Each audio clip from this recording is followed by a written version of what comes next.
আজকে আমরা বেরিয়ে পড়লাম ক্রাবি থেকে ফুকেট যাওয়ার জন্য। এখানে রাস্তাঘাট এত ভালো না, মানে পুরো স্মুথ রাস্তা। আর সব থেকে বড় ব্যাপার হলো এখানের কোনো গাড়িকে হর্ন দেয় না, ওভারটেক করে না। মানে এখানে এত ডিসিপ্লিন ওয়েতে সব চলে না, মানে আমরা তো ভাবতেই পারি না।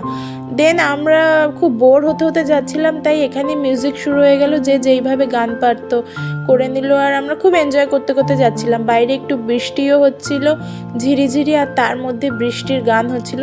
দেন আমরা চলে গেলাম একটা শপিং সেন্টারে, এখানে টুকটাক জিনিসপত্র দেখতে, কিন্তু তারপর আমাকে জানিয়ে দিল যে ওখানে ভিডিও করা অ্যালাউ নেই।